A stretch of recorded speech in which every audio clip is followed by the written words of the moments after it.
Okay, I think we're live now on YouTube. All right, good day, everyone. My name is David Ikwese, and I'm delighted to be the host or be the anchor for today's session of the boardroom. And this is again, welcome to the BRG committee. If you are joining us for the first time, this is a committee of like-minded individuals who are passionate about growth, passionate about changing their own world differently, right?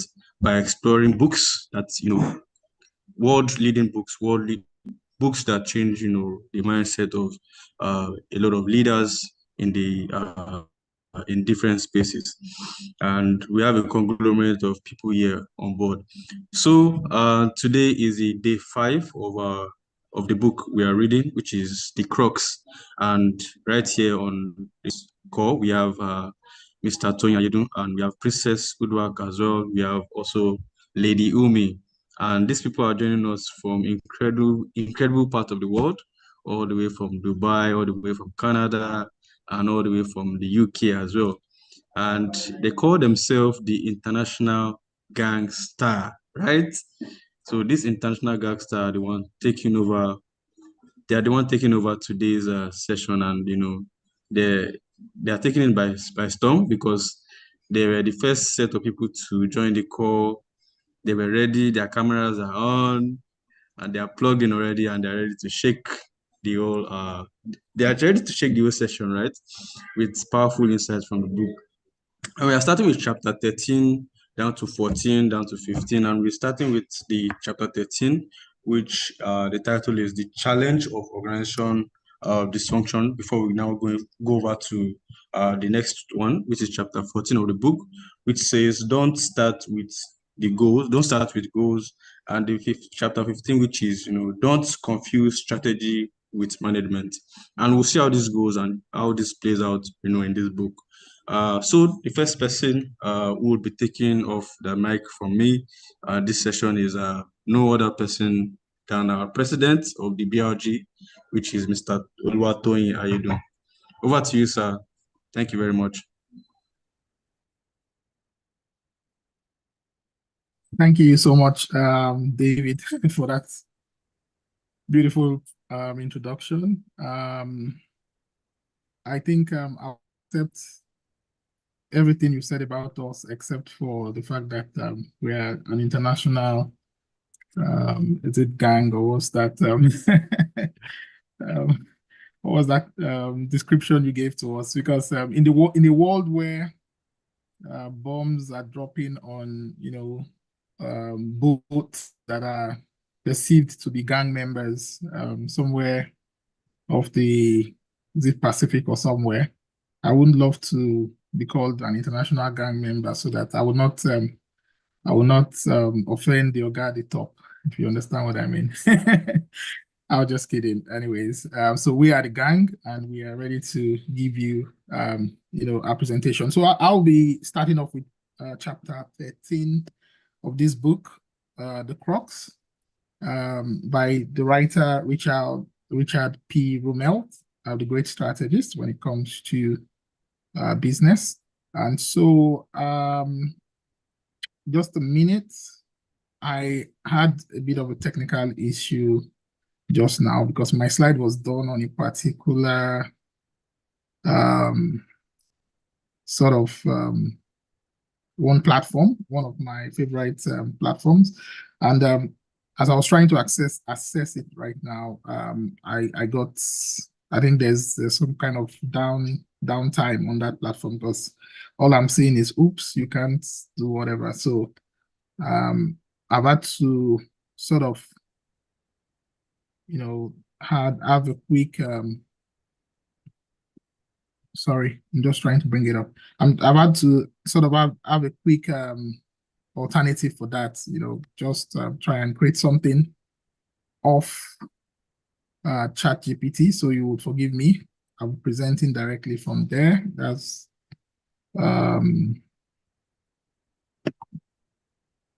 okay, 1 minute.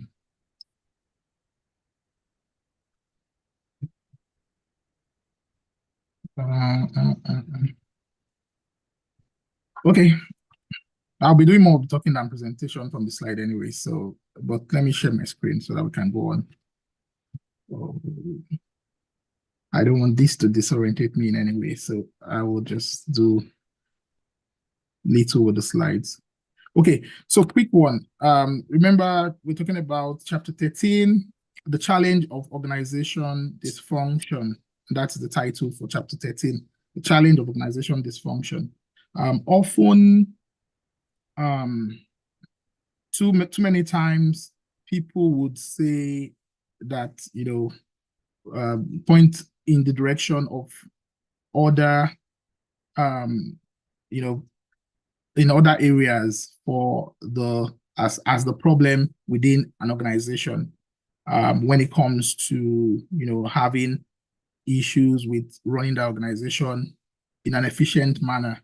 And so what leaders do not do, I use the word people, what I should be using is leaders. So leaders will point in the direction of others, other areas of the organization to say, okay, the problem is from our lack of efficiency is probably from the fact that we're not innovative enough. It's from the fact that we are not, probably technical enough, from the fact that we don't have this and that in place. Maybe most times they will even point in the direction of revenue or capital, basically, and without looking inwards to look at the core problem, which is a problem of dysfunction. And when you talk about the word, it stems from, it's a people thing, it's a human thing, and this usually stem from managers, from leaders within organization. So when you talk about dysfunction as a country, for instance, often too many times we look at the leadership of that country. We say, okay, this is as a result of these people not putting their acts together, and that's why we have this problem. And it's just the same across any organization. Basically, when you have an organization that is not functioning the way it should function, leaders need to look inwards and understand the core problems, the core threats to the organization, which could come in form of internal misalignments, most times, not the external factors. Most times we think it's the external factors, but it's more of what happens internally within the organization. And so it's very important that we understand this, we understand this core, principle that dysfunctionality in organizations starts with leadership, basically. So that is the foundation I'm trying to lay on this one. Okay, so I will stop sharing for a second because I don't have the slides are not coming. So let me just stop so that I can focus on my speech rather than sharing. Okay, so we'll be looking at the different areas that the writer sort of have come up with to let us understand why this dysfunction has affected organizations, and look at some case studies and look at how the writer positions himself. So we talked about the core problem not being external most times, but internal. Sometimes people think it's changing technology. People think it's inability to respond, effectively, insufficient skills. It's poor leadership. It's this and that. And there was a sort of research that was done, in this book at some point where the writer said he attended, some sort of group is like a group discussion, or it's he went for a program where he attended like a group discussion on how they can help organizations become better, right? And there was a case study on different organizations like General Motors, like Nokia and the rest likes, the issues that they had, like IBM, and in the case of General Motors, when they discussed that extensively, different people came up with different pain points from these organizations and said, this is the problem, that's the problem, and at the end of the day, they were expecting the convener to choose one aspect and say, okay, yes, this is a crux, this is a problem, this is where we are having that problem. But he went on to say, you know what, I think it is everything you guys have said, I've summed up, and even more. And so he brought a lot of disappointment to the faces of those who were attending that sort of high level, delegates that were trying to get these problems solved. And they felt like, oh, but we need to have one major thing that we can do that will solve all of these problems. But that was not the case.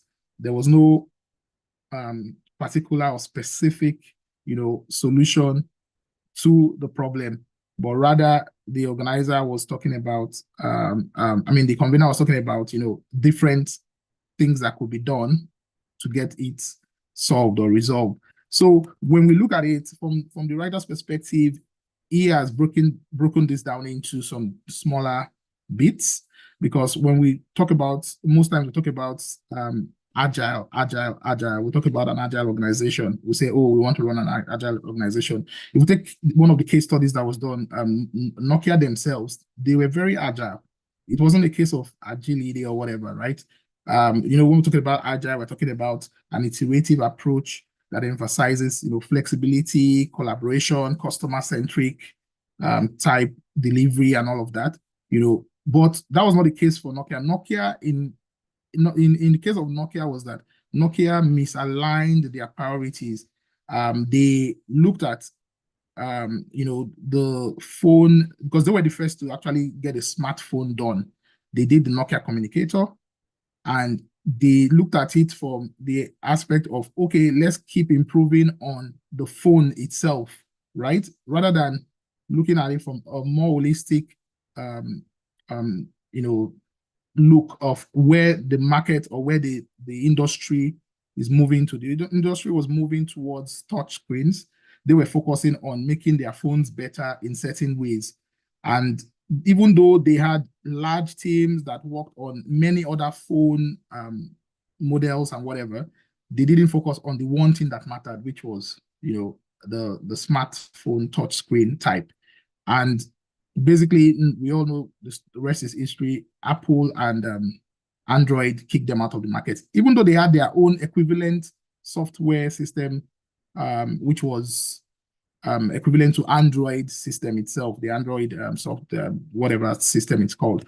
But they, focus on, making their own hardware phones better, and in turn also trying to adapt that, because they had that equivalent. I can't remember what the name is called now. They were trying to make it look like, to work on different models of the phone. But when Android came in, Android did one size fits all. That's how Android created its own system. So it doesn't matter whether you are using any other type of phone. Google made it in such a way that it was easy for that Android system to work with any Android type phones. So it was basically simplifying the problem rather than, focusing on escalating it or making more complex lots of, the different parts. I'll just use 5 more minutes so that other people can present their own part. So we want to quickly look at some of the things that, the writer posits here. We'll talk about General Motors, for instance. In General Motors, we look at a case study where the company grew so large, company became too large for operations and innovation, basically, right? So, and that caused what we call inertia. In physics, I think I mentioned this before once. When we're going through a different book, I tried to explain to David what inertia means. Inertia is just that state where you find yourself, whereby you're not moving. You just want to sit down there. You don't want to do anything. You don't want to start the process.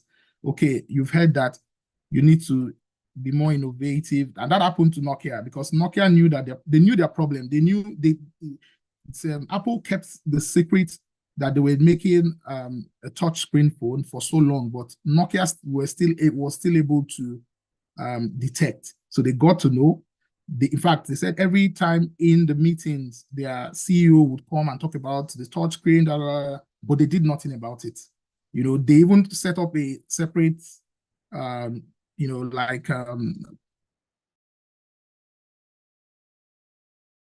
committee, whatever, to look into that, but they didn't empower them, nothing active about it. So basically, that could be seen as inertia in that sense. So inertia is when you do not respond to, you're just in a static position. You're not moving. And in physics, there is inertia until an external force comes and push, and then we have that movement, we have energy, we have everything else happening at the same time. So it is very important that in our organizations, we need to look at things critically and understand the problems, and not only understand the problem, but try to overcome that inertia, try to get started, try to kickstart that process. That's the only time you can get results. And in large organizations, the problem is because of the dynamics. The bigger the organization, the bigger it is to shake it up. The bigger it is to put things in place. So sometimes you have too many difficulty in trying to unbundle any problem in a big organization. I worked in in some of those myself over time, and I understand the bureaucracies that go through from end to end, trying to get something, even if it's coming from the CEO. Sometimes it has to pass through certain levels or layers to get down to cascade to where it needs to happen, where the real work needs to happen, and it can be killed within those those hierarchy, or within that hierarchy. So it's very important for us to understand that large organizations face this challenge even more. For smaller organizations, people can easily work on themselves. One of the things that the book writer says is that in order, like in some cases we have a culture problem, in some cases we have certain problems that needs to be looked into. And let's say, for instance, you have a culture problem. One of the ways to sort that out is you have to change the face. You have to change the you have to change there's a term used. I can't remember, my slide is not here, so I just skipped my head now. You have to change the face of the of the organization, or that, let's say, department or whatever, because if certain people already have certain cultural footprints on ground, that's what the rest of the organization will follow. But once you change the leadership, once you change something, and people in sort of input, or you bring in new people who can change that dynamic, who can change the way people do things, then that is a way of changing or driving a new organizational culture, for instance. So very important. So in the case of Nokia, what they did, GM Motors, what they did was that they broke the company into more simple or simplified units, where things can work better in terms of the way the grind and everything. So even to the extent that in 1995, about 75,000 people were taken out of their jobs, lost their jobs in order to achieve that. So you can imagine 75,000 people losing their jobs, how that will impact on the organization. Basically, of course, they got reduced, they got reduced production capacity and everything, but they needed that to survive. Oh, sorry, that is the story of IBM. I'm telling you, not GM. IBM had to do that. 1995, they had to break. They had to cut their staff by that amount in order to survive, because when they became too large, they had to survive that change. In the case of GM didn't do too much to change their own issues. They identified their issues, but they had that inertia. Couldn't until 2009, when they went through a bankruptcy. So you see that if you don't act, something will act for you. So they went into a bankruptcy. 2009, the government had to bail them out with about $50 billion. At that time, they were having about I think without 70 billion in deficit or so, because they were owing more than on their balance sheet, they were owing more than they were earning. So you can imagine what inertia can do to any organization. So whenever we have identified a problem, we need to work on it. So we looked at 3 case studies. We looked at Nokia, we looked at GM, we looked at IBM, and we see that IBM survived till today, even though they are not at the level which they should have been. They had that renewal because they had to act. And it didn't matter if 75,000 people had to lose their job for them to get that result. So very important when we have any organization that has identified a problem, then you have to overcome that inertia. You have to work to ensure that, you fix the problem. So I'll conclude by saying the strategic importance of organization and culture, it has a way of playing, especially culture in an organization has a way of playing out on the outcome of our organization, an organization's succession in terms of its sustainability and all that will be impacted. Because when organizations become too big, when they become too rigid, when they cannot overcome inertia in whatever they do, then they become dysfunctional. And that way, the organizations will die. Definitely. It's when we say innovate or die, right? If you don't do certain things, you cannot compete. You cannot be in the competition. So the ability to remain flexible and responsive to change is critical for lasting success in a constantly evolving market landscape. And so I'll close with that. Thank you so much for having me. All right. Thank you very much, Tony. Thank you very much. Please let's drop our emojis, flowers. Before we move on to the next, let's just drop our emojis, clapping, flowers, diamonds, and every other comments.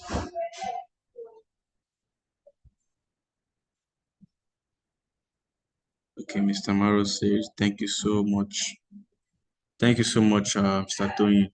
So on to the next is which is don't start with goals. And Princess will be taking us on that. All right. Princess, you have the floor now.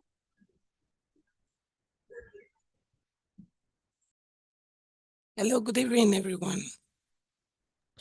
Good evening. We can hear you.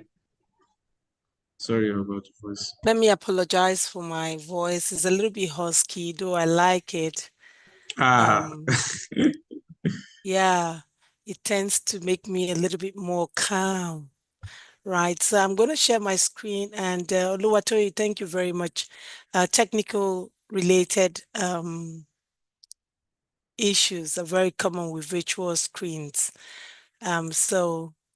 But you presented like a pro as always. So thank you very much for that presentation. I don't know if you can see my screen. Yes, I can see your screen. Is it presenting in the right order? It's still showing from PowerPoint view. So it's not showing on full screen. It's not So showing maybe on you just full go to screen. So slideshow. you're Yes. seeing You need the, to go to slideshow. Yes. I need to go to slideshow. Is it okay now? I'm still seeing. Okay, it's okay. It's okay, right? Yes. All right, wonderful. So I'm presenting chapter 14. Pardon me, I'm going to be very slow. That's not my usual way of communicating, but just because I think I must have experienced some tonsillitis, so I was trying to take some medication for it. So my chapter is chapter 14. We're taking the book, The CRUX, for those joining us online. This book is written by Richard Rumet. It tends to inspire leaders to become strategists, and we've been navigating this book all through last week. I have the pleasure to present this chapter, and I'll walk you through my helicopter overview of some areas that I would like to touch on. I'll start with a bit of introduction because it's very contradictory. The chapter says don't start with goals. And I know this is very contradictory to what we are very used to.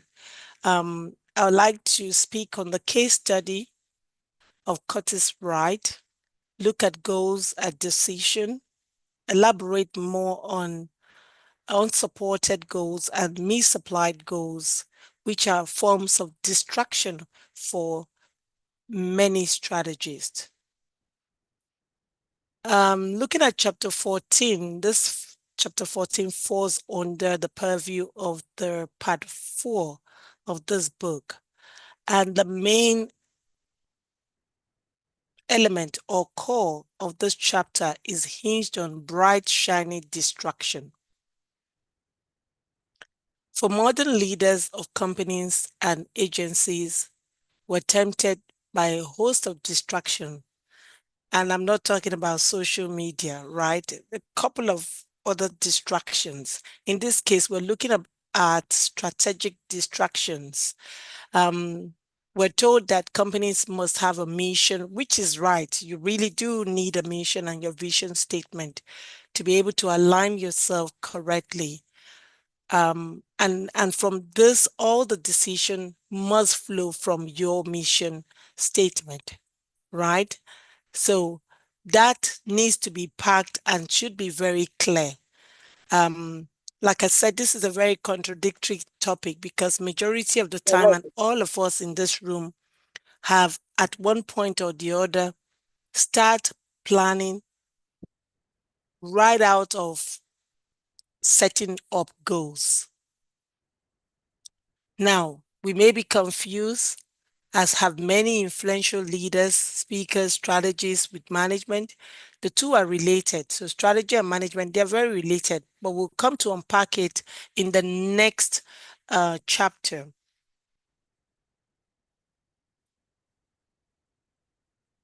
Don't start with goals. The writer elucidate. When a leader sets a goal, it is actually a decision about what is important and about where resources and energy needs to be allocated. But if you set a goal arbitrarily without any analysis or understanding the critical challenge or the crux of the matter or the opportunity, then it becomes an unsupported goal. By contrast, a good goal, on the other hand, is the result of effective strategy work that targets certain actions that will move the organization forward.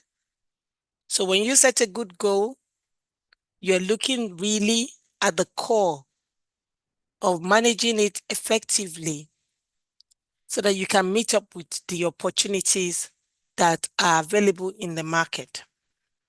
The writer speaks to this particular subject matter by presenting the case of Curtis Wright, which is what I'm going to use as a case study. We all know Curtis Wright is a marriage between two companies, the Glenn Curtis and the Wright brothers. We've come across the Wright brothers that are being referenced in majority of the books. And we know that these are the aviation legend now, but they had a crossroad. And the background was that around the 1929, from aviation pioneers, during the post-war, these gentlemen and leaders had an issue. Why? Because there was a big shift, there was a disruption. The market landscape for aviation was disrupted, and there was a shift from propeller to jet engine. The strategy response was to diversify into aircraft components such as nuclear control systems, automobile and industrial component, and they made a bold bet on the Wankel, which is the rotary engine. Now there's a key tension there. You're looking at a company that has a very strong legacy, solid cash reserve, low debt, but uncertainty about where their future was going to play out. Now, at this point, the temptation was to begin with growth and earning goals.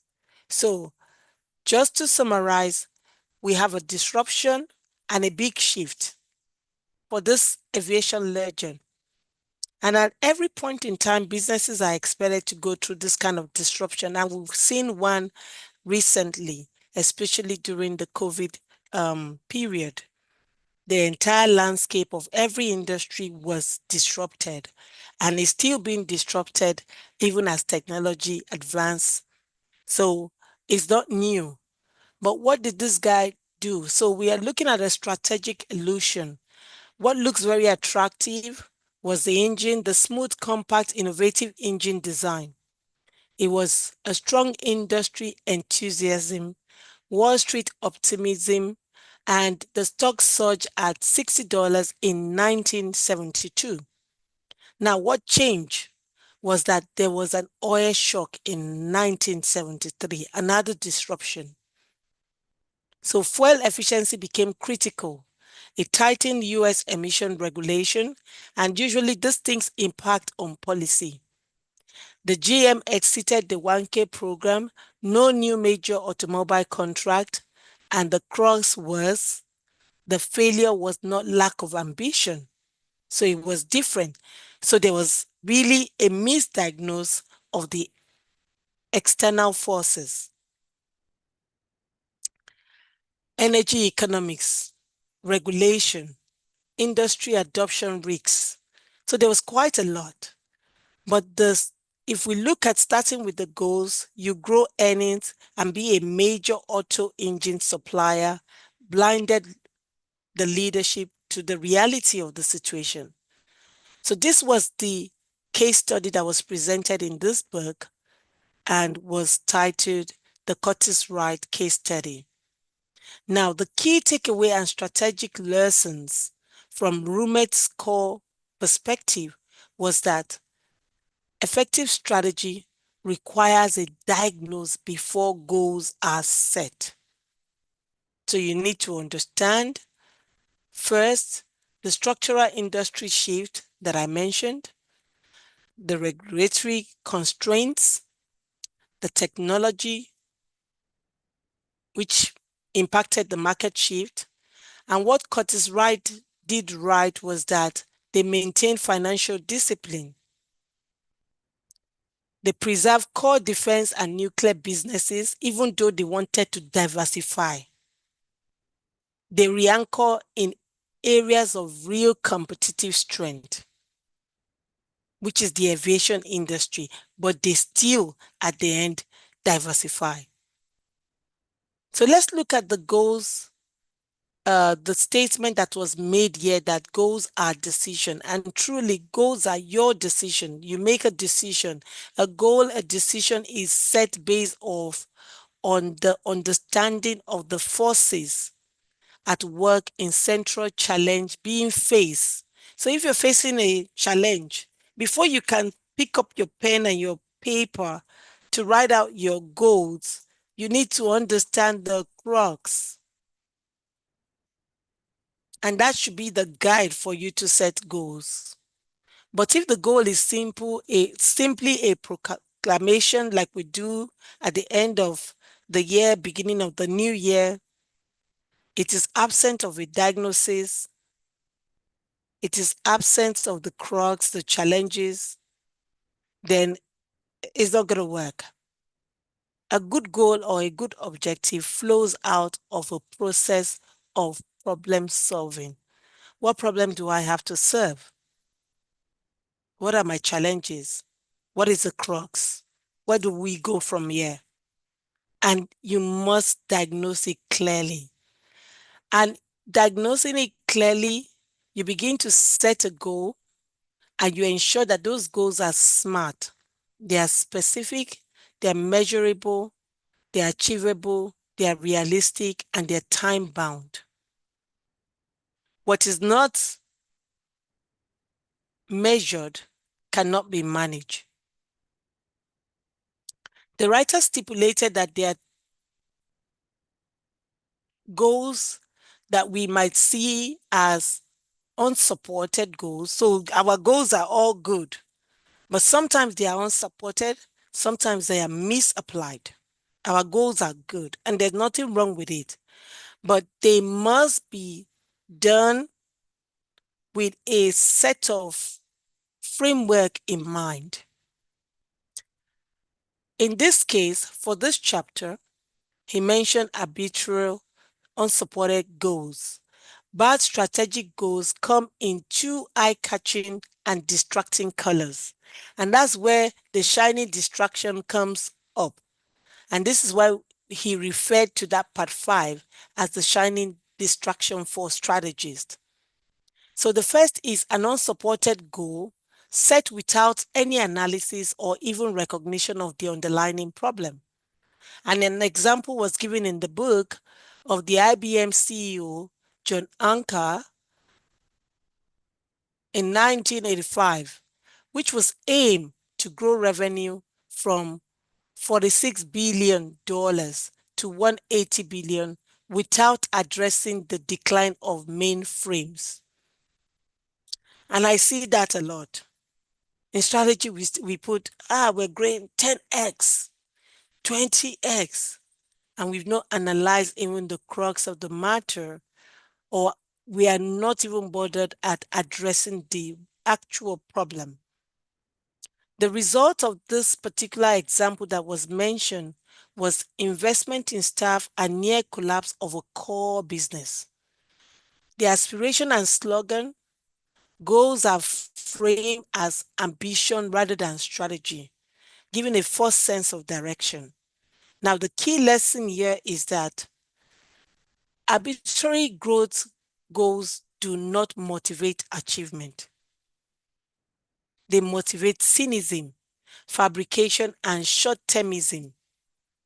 Effective strategy begins with diagnosis of the real problem, identification of advantage, and plans grounded in reality and not slogan. Let's look at misapplied goals. For misapplied goals, these are bad goals that address the wrong problem.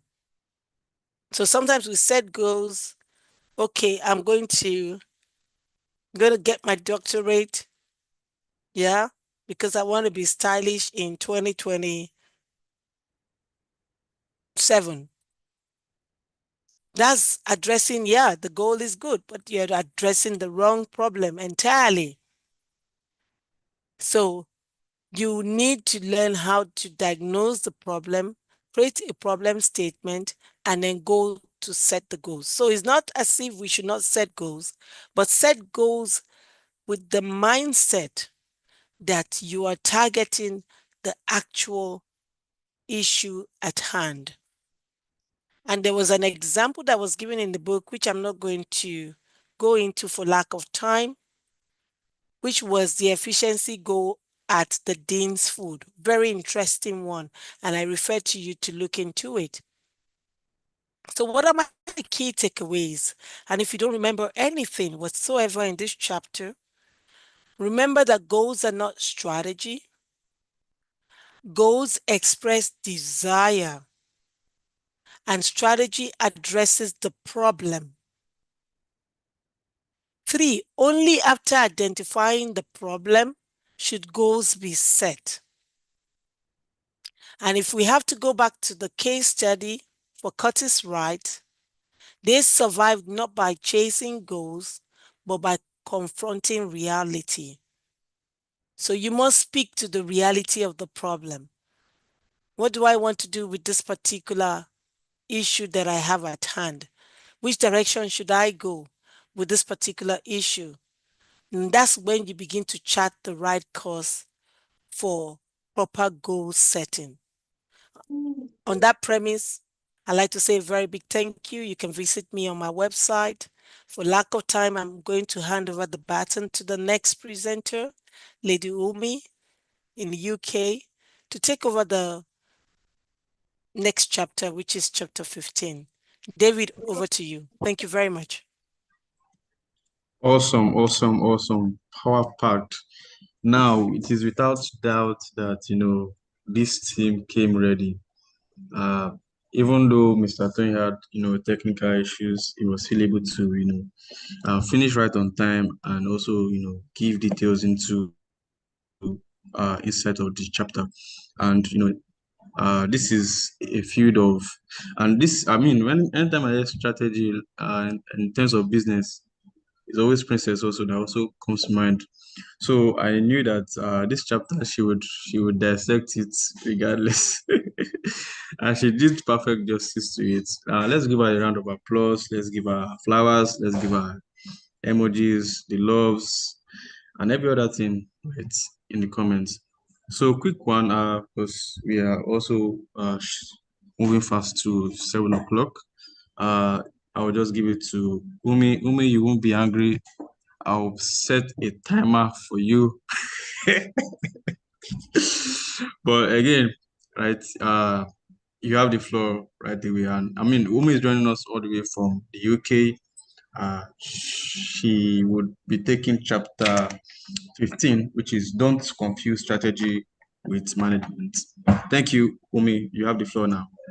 Yeah, I think, Omi, you can do it within 15 minutes, so that's still fine. Okay, good evening, all members of the boardroom. It's been a while. I've been stuck in a lot, but let me just continue. You all remember that we are talking about the CRUX, and the CRUX is a three-part strategy skills. And it starts with judgment, which issues are more important. Then you have to know what difficulty you encounter in dealing with those issues, and then the ability to focus. So that's what truly is CRUX. So this book is trying to teach us how to be strategic. Okay, you remember we're also discussing the bright, shiny distractions in all the in becoming strategy. So the last speaker spoke about don't start with goals. And what I'm talking about, do not confuse strategy with management. So normally, there will be metrics, there will be targets, and then we have driving skills. They can fail, even those things that can also fail at the top. So, all these things, actually, it address a leadership risk, because sometimes there's a confusion between excellent management and a good strategy. There are two different things. So many organizations, they tend to, how they handle their strategy, or they execute extremely a good KPIs. Meanwhile, when there is a decline, their eyes will be closed. They don't really ask status quo. Sometimes they will continue just KPI, just be monitoring accountability. So sometimes a lot of there are blind spots. That's what causes a decline or causes a grave mistake in organizations.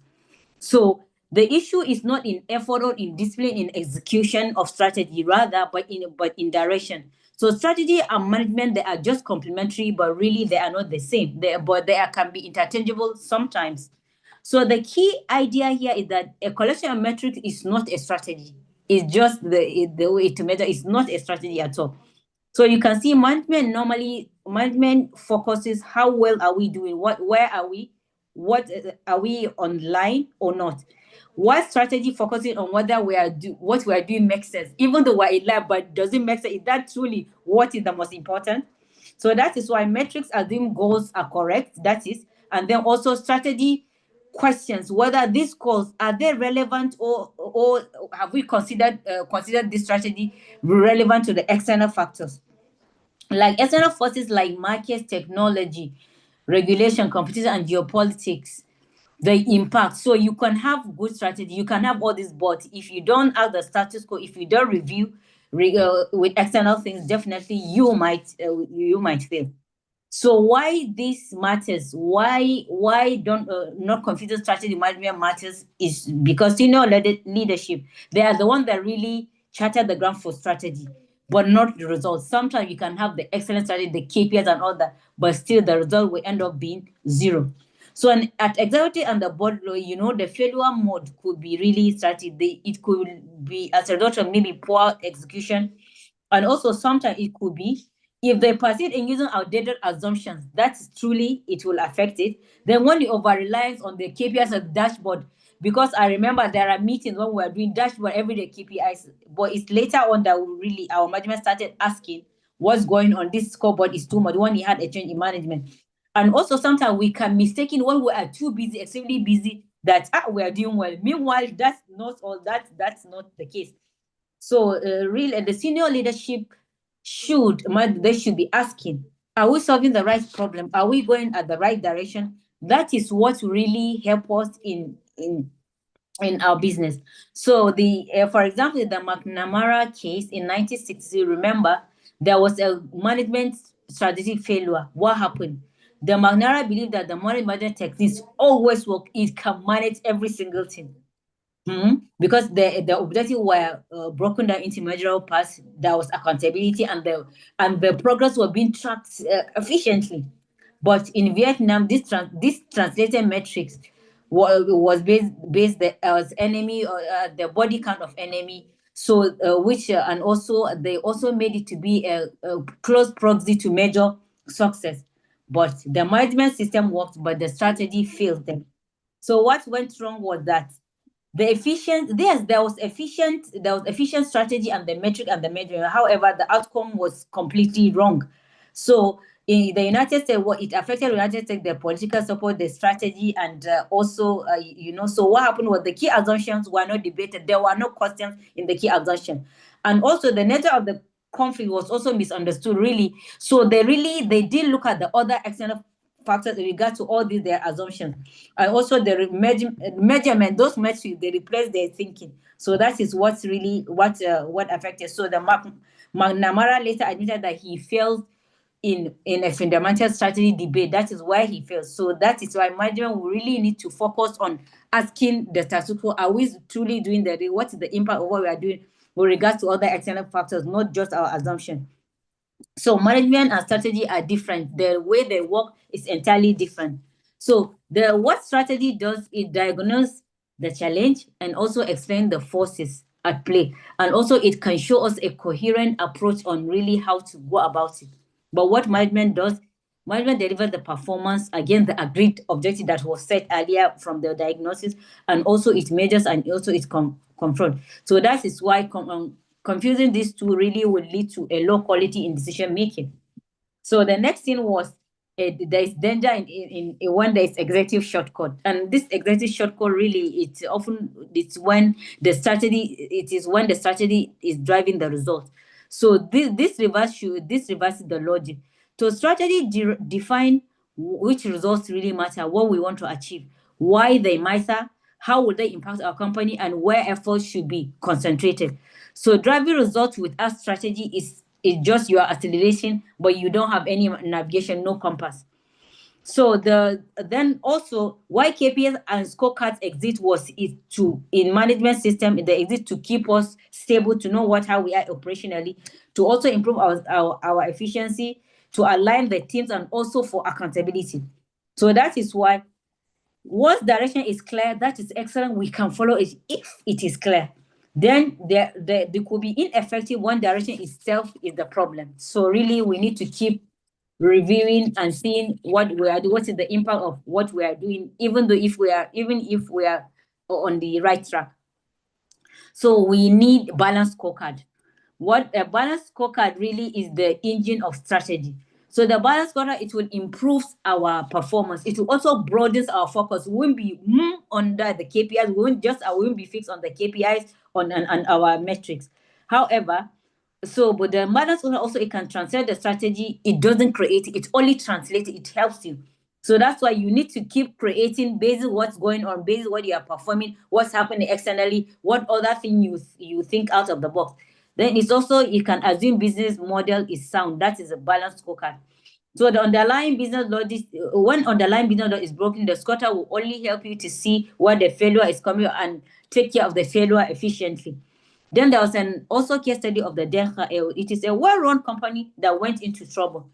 Delta, they had clear mission, they have strong KPIs, and they have disciplined execution. Yes, but its core market, the PC company, it was structurally declining. There is nothing you can do with external factors in some time. Maybe that's declining. If you really notice what you can do, maybe you can restructure your business, you can diversify. Maybe that can help. So there was no amount of operational excellence that could reverse, and one industry is in decline. So, and this management this was a clear management blind spot. So was the structural change versus operational improvement. So management systems are designed for incremental improvement and also stable environment. There is a struggle. When industry is shrinking, there is nothing, as I mentioned, there is really nothing we can do. We can only diversify. Then when technology shift, we really need to up our game and then to align with it to see how it can help our business. And also when customer needs change fundamentally, that one too will really, that is why it's very good to keep talking to customers. What are we doing? Then you go back and see what we are giving. How can we improve? What can we change, to continue to be relevant? So from KPIs and diagnosis, you remember, strategy work begin by asking different questions. You have to explore what are the problems, what did the customer see, what do they need, why do our capabilities, can we do it, do we need to maybe acquire a company that have those skills, what can we do, and which adjacent problem also could we solve better than others, so that we can really go with the low hanging fruit. So this is the like exploratory stage. Then we'll also have to learn. We have to learn through this exploration and asking questions. Then we'll learn. Delca explored the supply chain and also the drone components. However, some processes, some things failed, but that was not a wasted effort. Remember, exploratory, no matter, even if it didn't work, it's a learning curve. No matter what it will really, at some point, it will benefit you. The scorecard also, it could discourage this exploration because everything is there. You can be lazy not to really explore. So the breakthrough is the breakthrough insight. So the next thing was that the Delca reframed itself not as a PC, but also as a high-performing motor company. They went into also robotics, medical devices, consumer product, and drones. So you can see the impact of the exploratory phase. At least, no matter what, it didn't all go wasted. So result is normally followed by a strategy. So after execution, there is no when execution came after direction. Once strategy is clear, KPIs will be redesigned, then investment will be aligned. We know where to do, whether to increase, whether to diversify, and then also we can rethink about our partnership. So the outcome of this strategic change is that there will be the stock value could increase. There will also, within our relevance, will also be returned, which means that management worked after the strategy led us to where to focus. So that's why it's very important to keep revisiting the scorecard over and over again. The balance scorecard regained value once the business model was redefined. Then strategic priorities also will be clear, and that is all we'll do. All we'll do will just be cruising. And also remember, sequence matters.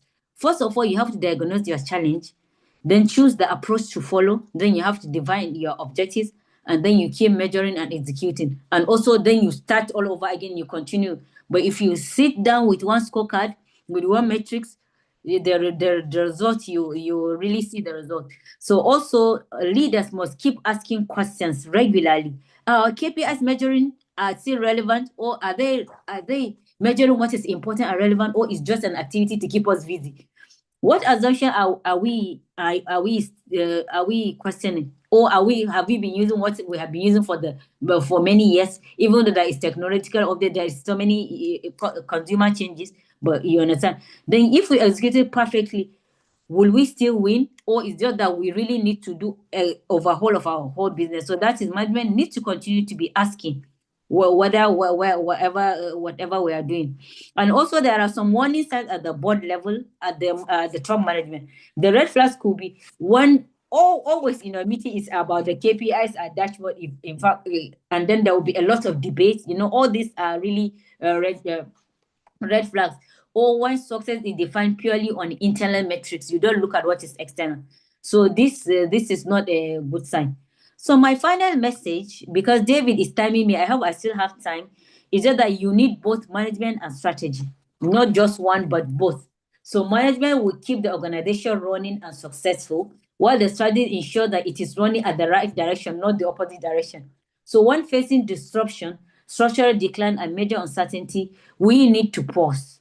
We need to pause because there's always execution pressure. Pause and see where are we, what are we doing. Then you create the space for strategy rework. Think, bring your team. Think of what you can do. Is it diversification? Is it acquisition? Is it whatever? Is it a new investment? So my closing thought is that you should not let metrics and these KPIs drown out your thoughts. You need to keep thinking, you need to keep asking questions.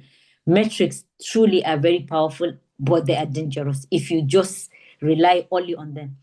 They clarify your focus, but they can also narrow your vision. You won't see beyond your nose. So it's the executive responsibility is not just to demand result. Rather, they should ensure that the results are being driven. The result driven are worth achieving, and we are going through the correct direction. Thank you.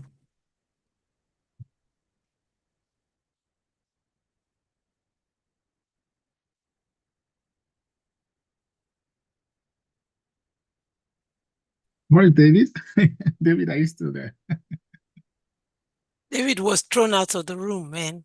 So sorry. Threw him out of the room.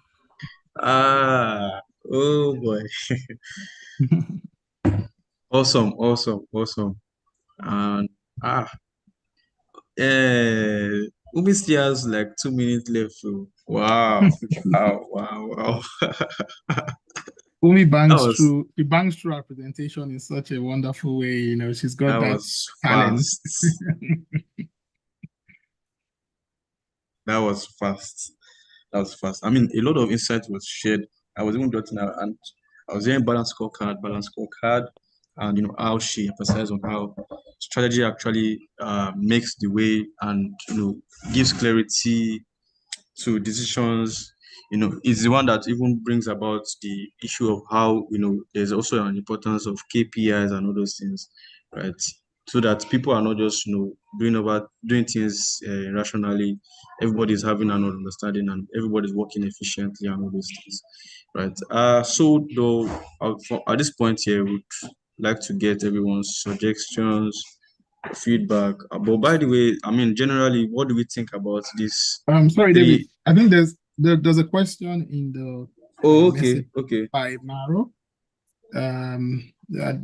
I know it was originally probably directed towards Princess's presentation. Princess, yes. So I have something to say Sorry, I about it, missed but that. let Princess go first. Yeah, Princess. I can take it. So what if the CRUX requires a long-term solution? Should we not go ahead and execute a strategy? Yeah, so a long-term solution does not mean that you don't execute a strategy. It doesn't mean that you shouldn't. However, you have to consider the timelines and you have to set the goals and plans according to. You already stated that this is long-term, not short-term, right? Understand the CRUX first, understand the timelines that you're working with, and set strategy based off on that timelines. I don't know if that makes sense. Oluwatoyin, you want to add to that? But it shouldn't Yes. stop you from not setting a strategy because you're working towards something, right? It actually helps you to plan properly to set your strategy. You're just waiting for this timer to go off. Yeah, you want else to hear the music. Yeah, nice one. Right. So Oluwatoyin, over to you. Okay, yeah. So rightly said, Princess, you talk about, first of all, identifying the CRUX. Okay, so what is the CRUX in itself?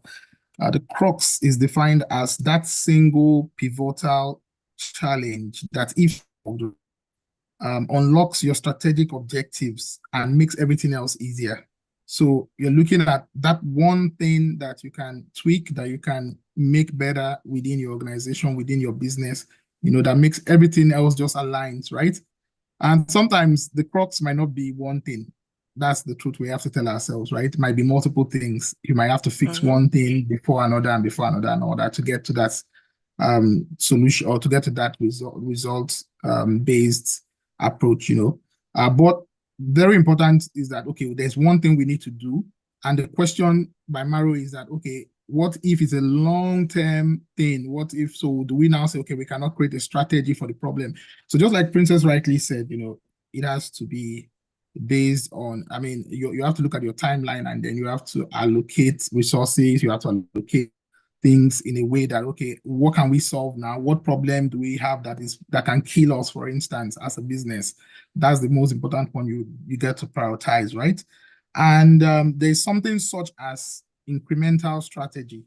So which means that when you say you have a strategy, you can work on your strategy in an incremental way, in such a way that, you face out these problems, per time. So you have that incremental strategy, which is basically what we call logical incrementalism in business. It's called logical incrementalism. And what does this do? It helps you to implement innovation incrementally, help you to implement growth incrementally. So what are the things that you can do to get this done? It's gradual improvements to existing products, services, processes, markets, rather than attempting a single massive and risky overhaul that can crash the business, that can, if you just want to change everything on day one or at the same time, then you can get. So usually, if you have a long-term problem, if your problem deserves a long-term solution, you have to look at it from top to bottom and say, okay, which areas do we need to focus on right now that would put us in good in a good position, not to get things modeled up for us. And then you can go incrementally and get it done. So that way you execute your strategy incrementally, and you are able to survive any sort of issues or problems that the organization is facing. Thank you very much.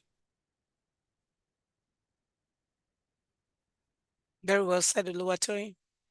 Over to you, David. Once again, thank you very much to that question. I'm not sure if Mr. Maro was here to acknowledge if it was answered to his satisfaction, although he dropped a message that he will be going off to attend other things. Thank you so much, everyone. I mean, these trios, I will say trios now, so I won't call you guys gangster. These trios, I will do justice to dismantle it again and see another combination that that would that will emerge for the next book that we're about to read. Right. I look forward to that one. We are still continuing this reading of the CRUX, right, tomorrow and on Wednesday as well. So, do we have any feedback from anyone? Do you have any suggestion? Or what do you have to say to Mr. Toyin, Princess, and also to Lady Yumi? The floor is open and the mic, you can just unmute. Lady Efusa, thank you for joining. Family Lab, thank you for joining. Miss Ayobami, thank you for joining also. Engineer Ken, I see you. Lady Afsa, too, I see you as well. And Dr. Morayo, always representing. Thank you very much for joining as well. The floor is open. Bravo. Good evening, everyone. Good evening, sir. This is a tag team. They did a wonderful job. Please don't match it this way again. You packed all the strength into one box. It was a boom box. Well done. You people did well. We don't pack them. Well, Umi, are you a lecturer? Are you a lecturer in business management? The way you were elucidating, that's beautiful. No, now, come on. My hands are up. Right, today. Well done, my dear. The princess. I think I missed Oluwatoyin, but I know he's a bomb any day, anywhere. Well done, every one of you. I'm glad to be here today. Thank you. Thank you, sir. Thanks, Engineer Ken. Thank you so much.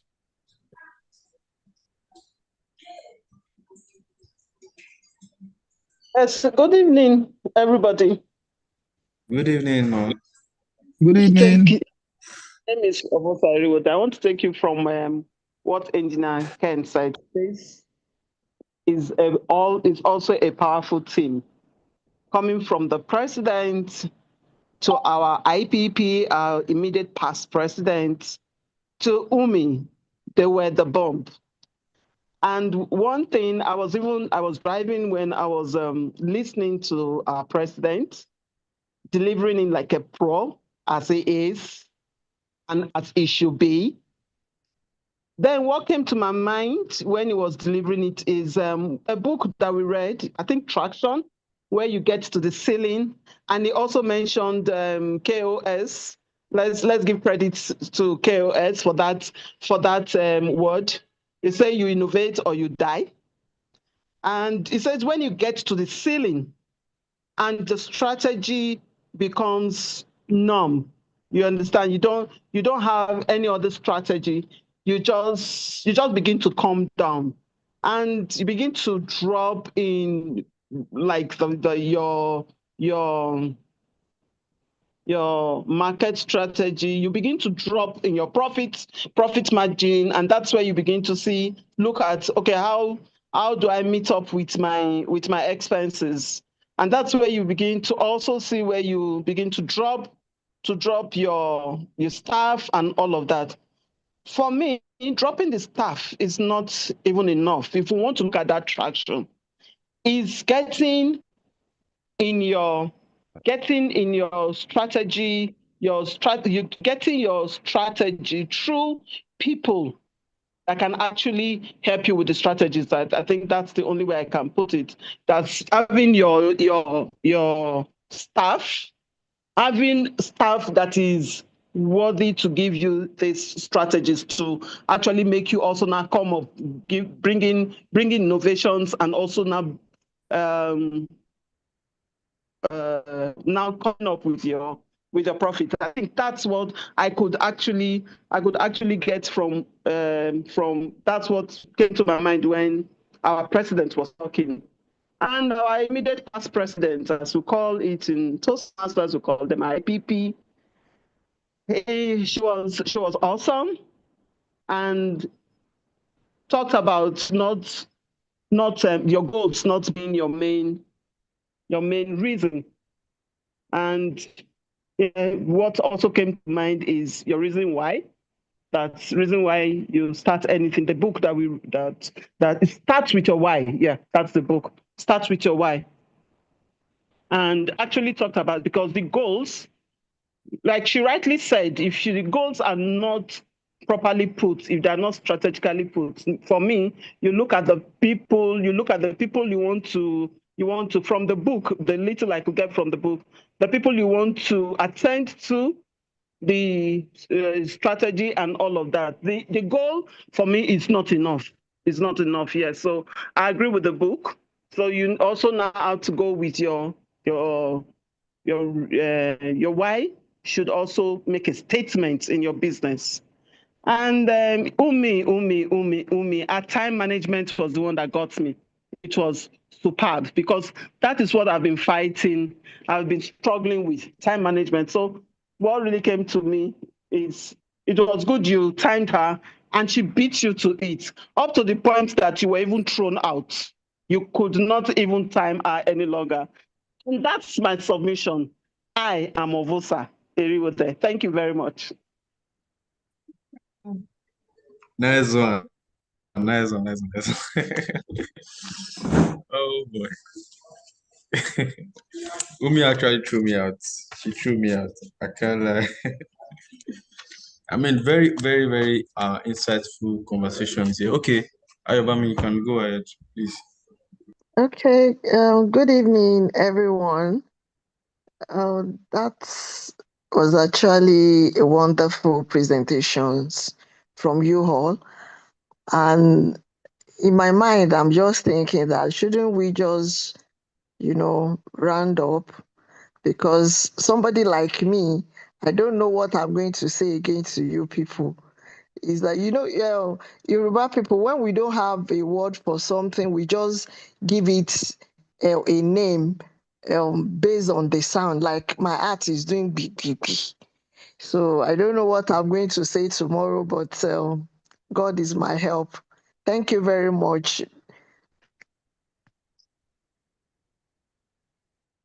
Lydia Yobami, I know it's just you're just pulling our legs anyways, but we'll expect you tomorrow. She is pulling her legs. My heart is actually doing big. I'm not. Don't let your heart do big. Don't let your do be. Start kakaraka. David, can I say something? Yes, ma. Go ahead. Actually, I want to congratulate Lady Umi. She modeled a very powerful Harvard-style presentation with her chapter. And considering that she's in 2 meetings at the same time, you would have the perception that she was not ready, right? You know how she came, right? David, you guys saw her demeanor, and she's cool, calm, collected, and then she picked a rifle and fired the shot, in different direction. I was like, oh me, did you say you were in an audit meeting? I'm sure all her audit books was validated today. Man, it was just so powerful. After I was trying to throw our balance It with the was just timer. so powerful, So for me, the traits are not backing down, not giving excuses, doing what you have to do. It's been a very long day for me, even for myself. And if you look at what also happened to Oluwatoyin, thrown off balance, but he maintained his course of action. He was focused on his delivery and he nailed it nicely like a pro. No excuses, right? It was the same. I had so many reasons today to back down. I was even telling David, do my slide. At one point, I was telling David, do my slides, man. Do my slides. Just get it done. I was going to tell David, even anchor and present. In the usual fashion, I would have told Oluwatoyin, present 2 chapters. But I said, no, this group, we're not backing down. So really, Umi, beautiful one. Taking up the challenge is one thing. Showing up is another thing. Hitting, the bed straight down and killing and throwing David out of the room was another shot. What a target. So we're talking about goals and we're not distracted. Bright shining distraction, but we were not distracted in any way. So I really commend the team for putting up such a powerful show. And like in the words of Engineer Kenneth, bravo, bravo, bravo. Thank you. Thank you so much, ma. Thank you so much. Lady After, we've not heard from you. And from Pharmacist Nella, we've not heard from you, and also Dr. Morayo. Please, if you can, unmute, we'd just love to hear from you before we close. All right, everyone. Good evening. Wow, those were beautiful presentations. Harvard style. I mean, unfortunately, I came in a bit late when Mr. Oluwatoyin was still presenting, but I was able to get his takeaways towards the end. And then Princess came up and then Lady Umi, and I was like, wow. David, please don't do this again. Please. Thank you. That was beautiful, everyone. And Umi, wow, perfect. So once again, thank you. Lovely. Thank you, everyone.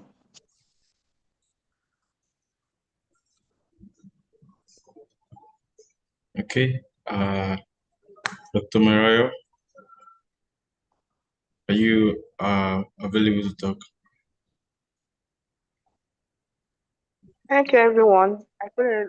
I'm at work. I can't really talk, but that was a nice one. I enjoyed the presentation. Thank you, ma. Okay. Lady Afsa, I know you dropped your comment in the chat.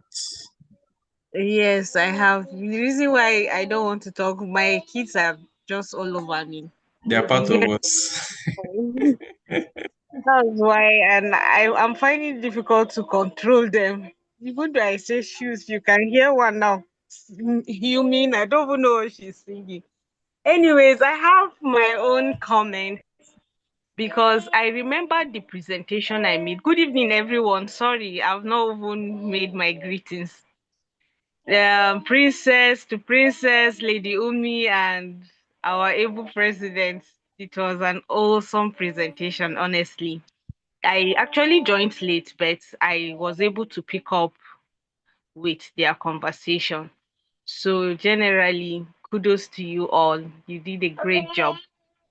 And if I'm to add up to what a combination of their presentation generally is talking about, having a very good, you should have a focus.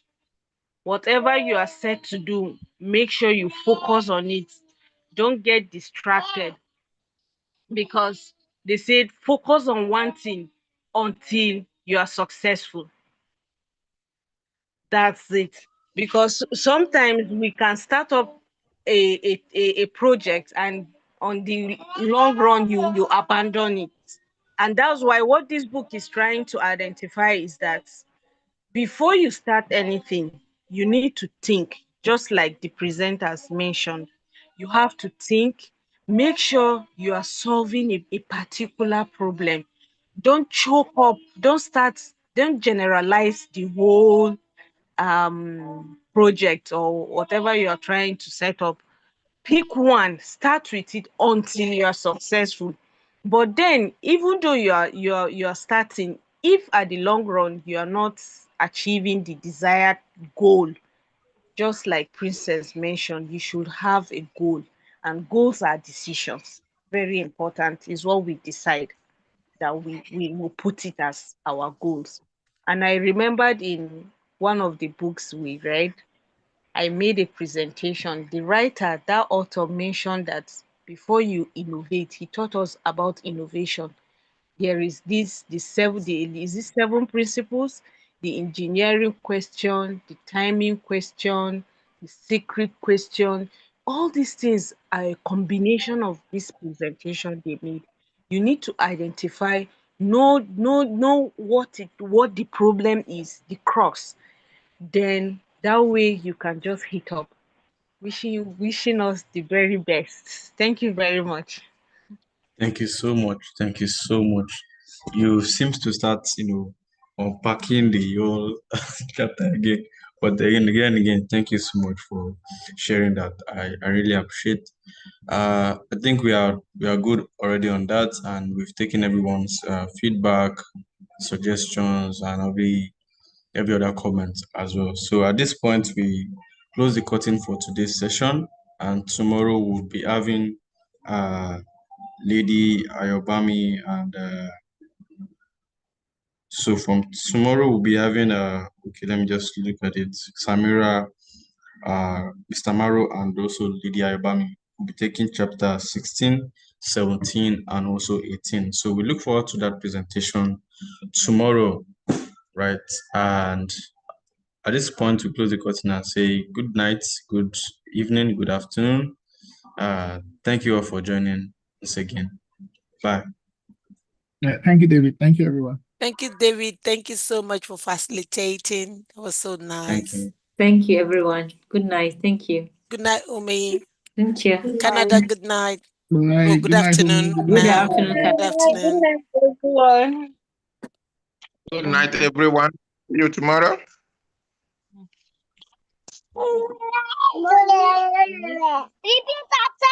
Okay.